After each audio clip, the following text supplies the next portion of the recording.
my little yarnivores and spiderettes. Fiber Spider back again with another tutorial just for you.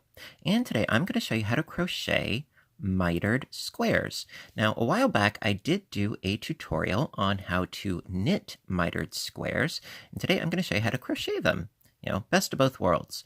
And also I'm going to show you how to do a sort of a continuous piece so that you don't crochet a mitered square and then have to crochet another one and then sew them together, and that is a pain. And you have all those ends to sew in, and that's even a bigger pain.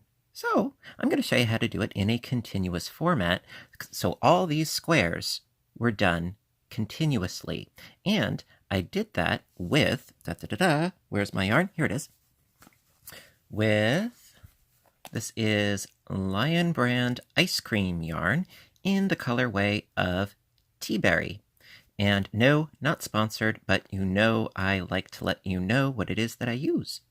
And because this is, in spite of this being a thin yarn, it's a weight of 3, I used a size I 5.5 millimeter hook, which is usually a bit bigger for a weight of 3. However, because this is all single crocheted, you want the hook to be a little bit bigger so that it has a bit more drape to it.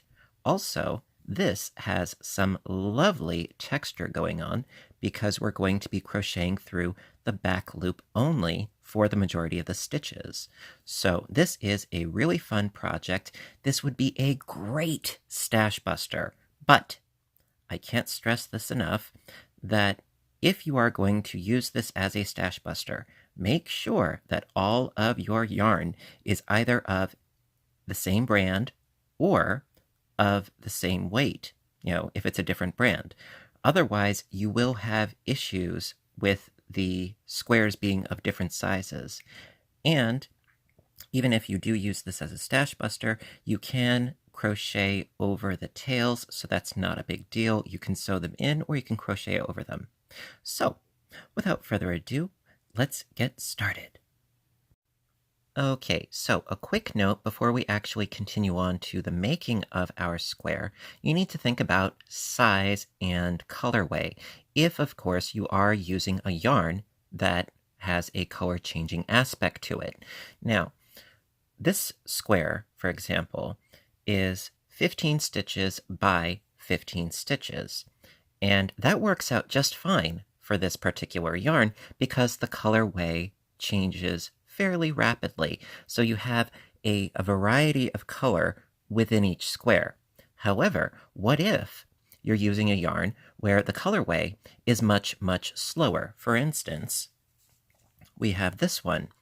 Now you have a wide array of colors, however, the length of each color is much, much longer, so 15 by 15 wouldn't work. You would end up with squares that are of a solid color.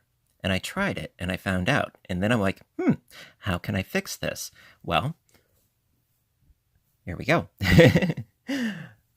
This is that same yarn, and this was Sweet Roll by Premier Yarns. Again, not sponsored. All right, so what I did was for these squares, instead of 15 by 15, it was 30 by 30. So that way you have several colors going within each square.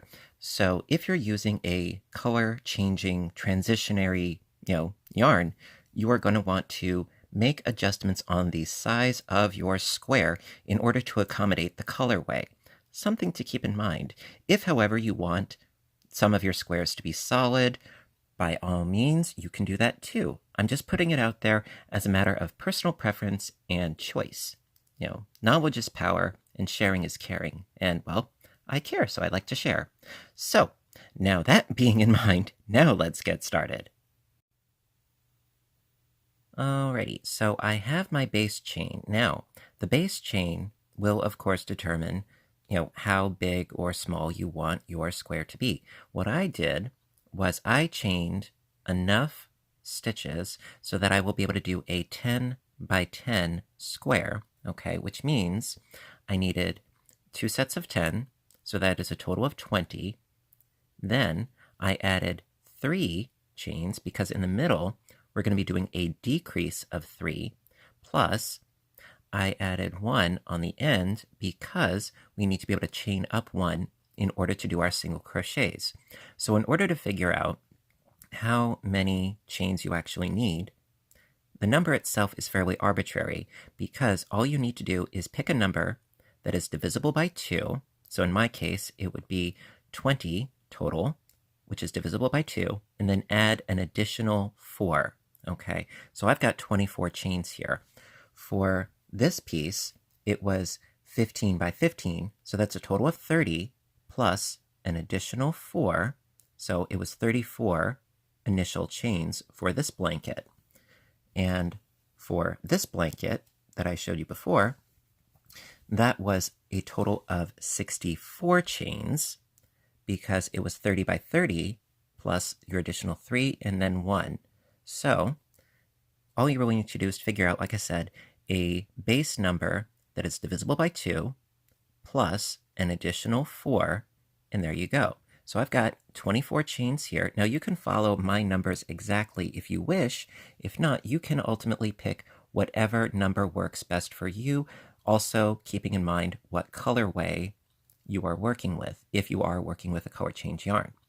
So what we're going to do is we're going to do single crochets not through this top loop, but we're going to turn the work and go through the back bumps, because that way it'll create a clean edge that we can crochet into that much easier.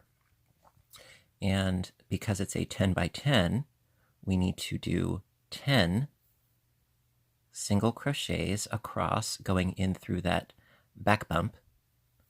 And then we get to do our decrease and then 10 more single crochets. And I'm a little bit slow on doing the back bumps. It's not exactly my strong suit, but you only have to do that every time you're working within a chain. Otherwise, the rest is gravy. It's no big deal. So I've got 2, and then 5, no problem. And 6, and 7, 8, 9, and this should be 10, if I'm not completely mistaken. All right, so I've got 2, 4, 6, 8, and 10. Perfect. So then we're going to do a crochet 3 together.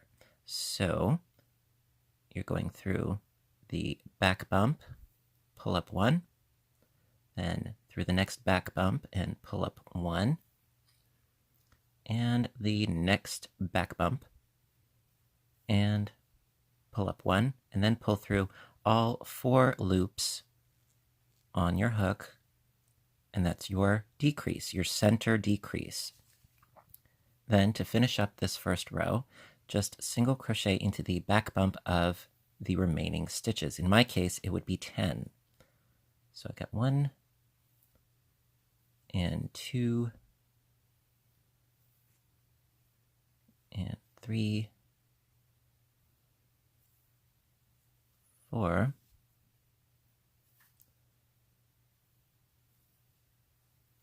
5, 6, 7,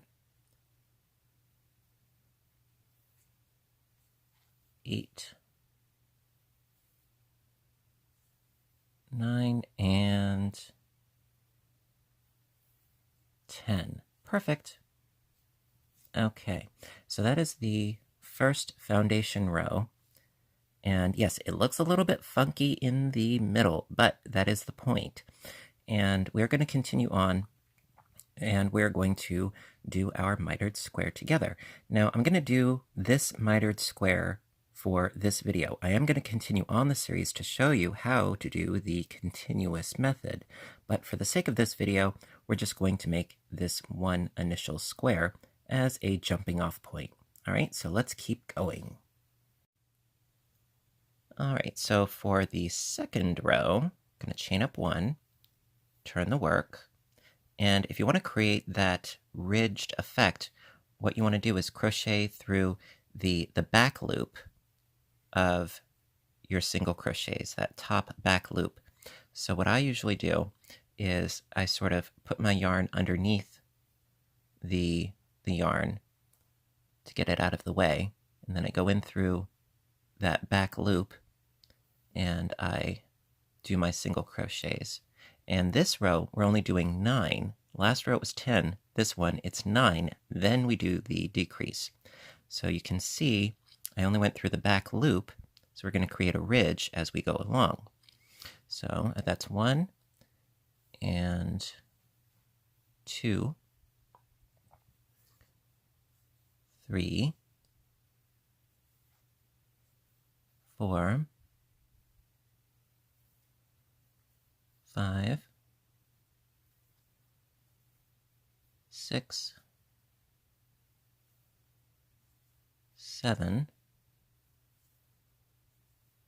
8, and 9.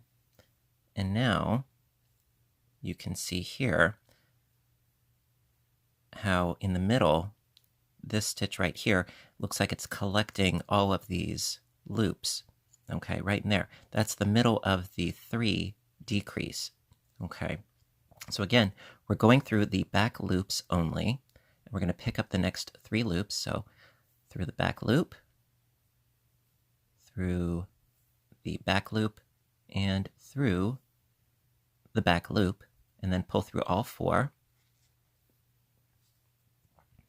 Then 9 more single crochets through the back loop only, or the BLO as far as instructions are concerned, written instructions. All right, so that's 1 and 2 and 3, 4,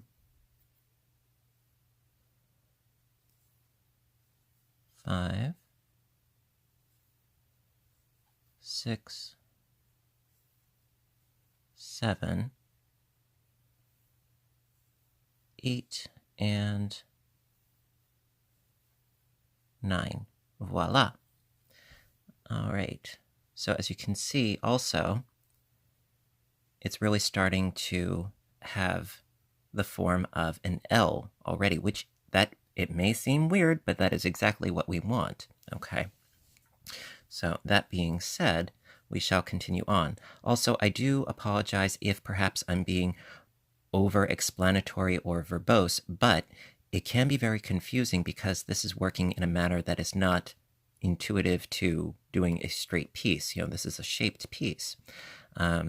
Also, I would strongly suggest keep a pen and paper handy to keep track of what row you are on and how many actual stitches you need to do before your decrease.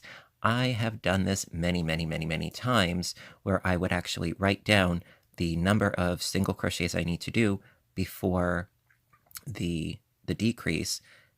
It really makes it so much easier. Trust me. Okay, so we're going to continue right along.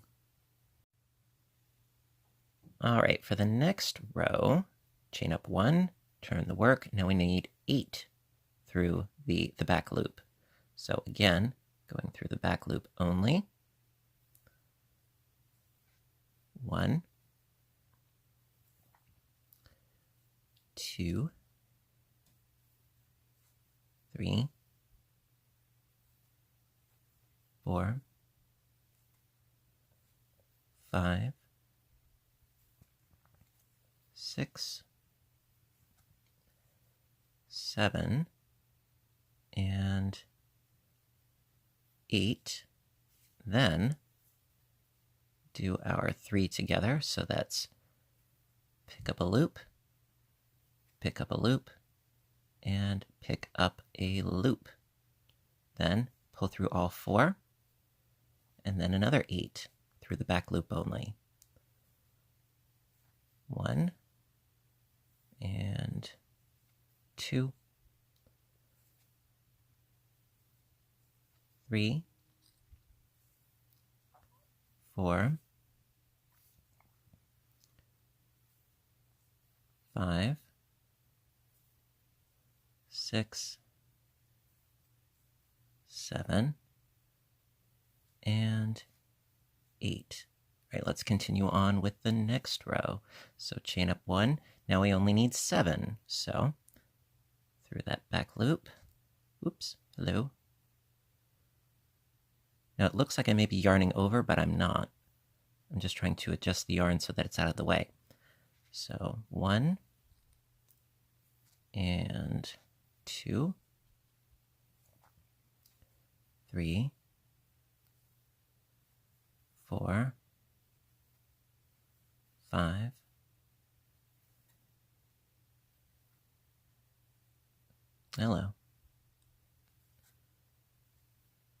6, and this should be 7, I think. Yes? 2, 4, and 7. Yes, good. Okay. Then do our decrease once again through the back loop. Bippity, boppity, and boo. Pull through all 4. And then we need another 7 single crochets through the back loop only. So that's 1, 2, 3, 4, 5, 6, and 7. Really becoming much more defined now. All right, and we shall continue on. All right, so for the next row, we need 6. So chain up 1, and then going into that first single crochet into the back loop. 1, 2, 3, 4, 5, and 6. Then do our decrease over the next 3 stitches. 1, and 2, and 3. Pull through all 4. And then single crochet in the back loop of the next 6. 1, 2, 3, 4, 5, and 6. Okay, chain up 1, then we've got 5s. Through that back loop of the first one. That's 1. Whoop, hello. I lost it. Woo. There we go. We've got 1 and 2, 3, 4, and 5. Decrease over the next 3, so that's through the back loop, through the back loop, through the back loop, pull through all 4, and then 5 more. 1, 2, 3, 4, and 5. Chain up 1. Now we've got 4s. So 1, 2, 3, 4. Do the decrease over the next 3. 1, 2, and 3. Pull through all 4 loops on the hook. And then we've got 1, 2, 3, and 4. See, we're really, really getting there. Isn't that pretty? All right, we shall continue. Alrighty, so continuing right along, I'm going to chain up 1 and turn the work, and we're going to go into these 3 single crochets with, going into the back loop still. So we've got 1 and 2 and 3, and then we do our decrease. So pull up a loop, pull up a loop, pull up a loop, pull through all 4, then single crochet through the back loop of the next 3. 1, 2, 3, chain up 1, turn the work, single crochet through the back loop of the first 2, 1 and 2. Now we do the decrease, so pull up a loop, pull up a loop, and pull up a loop, pull through all 4, single crochet through the back loop of the next 2, 1 and 2, chain up 1, single crochet through the back of that first one, and then we've got our decrease, pull up and pull up and pull up, pull through all 4, single crochet into the back loop of that final one, chain up, turn the work, and we've only got 3 left. So this is going to be our decrease. Pull up, and pull up, and then pull through all 4. Like so. And don't cut your yarn, not if you want to do the continuous method. Yeah, do not cut your yarn. We are going to continue on, and this is the end of our square. Isn't that fabulous? Absolutely love how the colors do their thing, and it creates a really interesting visual appeal to it. And it's really quite simple, actually. Once you get the hang of it, it doesn't happen overnight. I had some fumbling, myself, I will be the first to admit. And yes, it does look a little wibbly wobbly at the moment, but when we do more squares, it will even itself out a little bit. So don't fret, don't worry. This is normal, okay? Also, if it's really, really swooshy, if it's really like, oh my god, you might want to go up a size in your crochet hook, okay? Just as a suggestion, because that would probably indicate that it's too, the tension is too tight, and you want to have some drape to this, okay? So I really hope that you like this tutorial. If so, please give me a little thumbs up button down below. I would really appreciate it. And also, please do hit subscribe, because I do try to post as often as I can, whether it's crocheting or knitting or audiobook narration, or of course, my other YouTube channel, Fiber Spider Games. A lot of fun. Would like to see you there too. And do stay tuned, because I'm going to show you from here, I'm going to show you how to continue on and build squares off of this initial square. All right, so stay tuned. And until next time, I want all of you to stay inspired, stay caffeinated, and above all, stay stitching. I love you guys, and I'll see you in the next video. Bye for now.